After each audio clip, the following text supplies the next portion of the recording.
guys, welcome to another video. So today we are doing all the films I saw in 2019. This will also include one film that I'm not sure about because I'm not sure whether I saw it this year or last year, even though I think it was last year. Might have been with Aaron or not. I can't actually remember currently, and my favourite film of this year. But that does not necessarily mean films which were released this year. So let's start with The Rise of Skywalker. Oh my god. The Rise of Skywalker. First of all, the name is misleading because Rey is not actually a Skywalker. She's a Palpatine, even though at the end of the film she's like, I'm a Skywalker. No, you're not. But Rey is literally my least favourite character of all time. She's good at everything. She has no flaws. And her acting, aka Daisy Ridley's acting, wasn't good. Like when Chewie gets captured, I don't understand how, because a ship just appears which wasn't even in the scene. Instead of shouting Chewie, she's like Chewie, just like in the most lackluster, emotionless voice ever. I'm like, how can the director keep this in? I forgot who directed it. Oh, damn it. I forgot who. J.J. Abrams, that's it. I believe it was J.J. Abrams. But it was shot really well, made well, but none of it makes sense. It's also mitigates the last film, the last Jedi. Because Rey's a Jedi, but then but then Finn wants to tell her that he's also Force sensitive, so another Jedi. And then she brings back Kylo Ren from the dark side, another Jedi.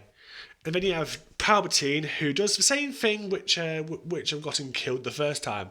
Force lightning, doesn't break it off, just lets it hit him. What an idiot. what a terrible villain in that film. And of course, Rey and Kylo Ren have to kiss, have to make out. But instead of Rey dying, Kylo Ren dies. Why? I hate Rey, and she's the only character who I actually want dead. But anyway, let's move on to the Shaun of the Sheep 2 movie. First of all, Aardman, who made it, is an amazing studio, but this film just didn't really interest me. It got so boring at times that I actually dozed off through a good portion of it, and it just wasn't funny. The first one was way funnier, but this one just didn't really interest me at all, which is sad because Aardman, like I said, is an amazing company. Then we move on to It Chapter 2. Never been a fan of Pennywise, and the film didn't really impress me. It was mostly jump scares and the occasional gory moment, but that's it.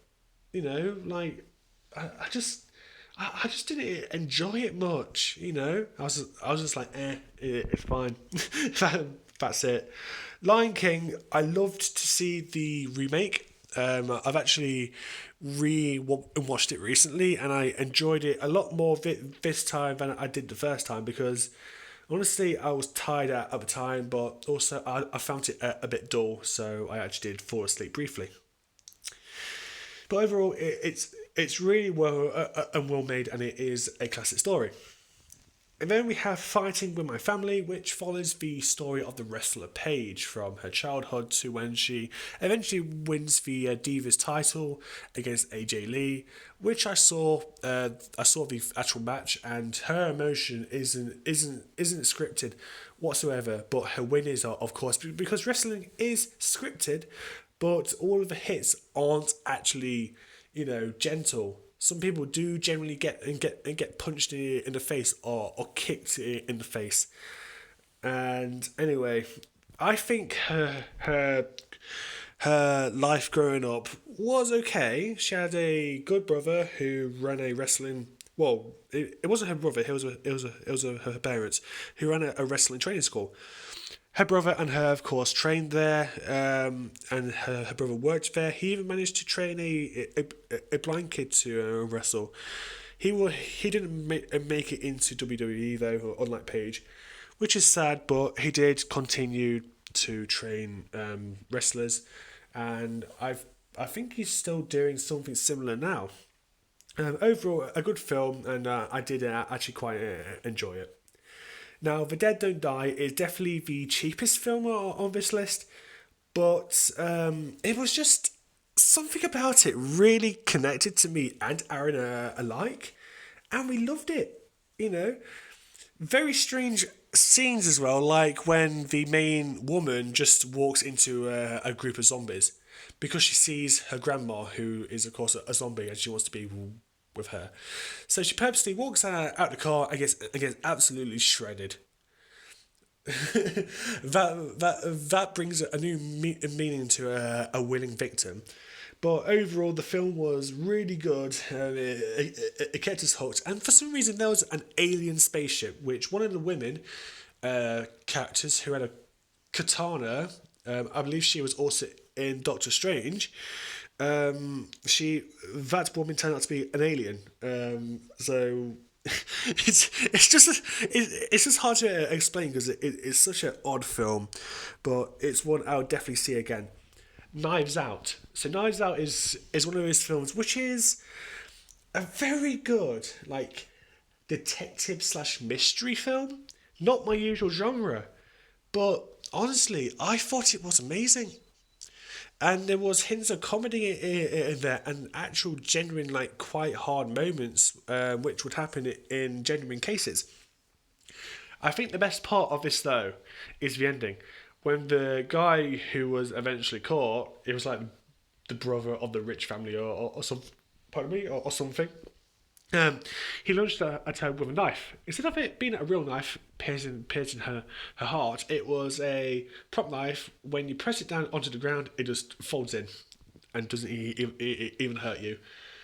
It generally did look like she was stabbed though, but then he just pulled it back and he was just popped out, and you're like, oh. It was actually so funny. But yeah, moving on to How to Train Your Dragon 3. So, How to Train Your Dragon is a very underrated series. How to Train Your Dragon 3 is a good movie. It's a very good movie, especially like you just get to follow the story of how Two-Face falls in love with the Light Fury, and there are some very sad moments in there. Of course, when the dragons have to go, and just it's just one of those films which can really connect with you. Also, the Light Fury does eventually save Toothless and Hiccup. But I think the best part of this movie, apart from the whole romance arc and everything, is when Hiccup, you see Hiccup and Astrid, who's now his wife, and their kids in the future. You know, their kids now and everything. And we're just on a boat sailing. And we see Two-Face again. You know, Astrid sees her dragon, and they've had, and a Toothless and the Light Fury have had their own babies, and it's just a proper, just stunning scene. And I'm sorry if I described that really wrong, but that's all I could manage. And then of course we have Joker. Holy shit. I don't care if I swore, but that film was downright stunning. From the music, from the acting by Joaquin Phoenix, from the shots. Oh, just wow. It's like how he becomes Joker, and oh my god. Me and Aaron after that were just talking about it for ages, like wow. It was just wow. The only little criticism I would have with it is that the pacing was off at times, but apart from that, it was very good, and one of my favorite films of all time. So we go on to the not sure section because I did see Scary Stories last year, I believe, but I don't remember if that was with Aaron or my ex.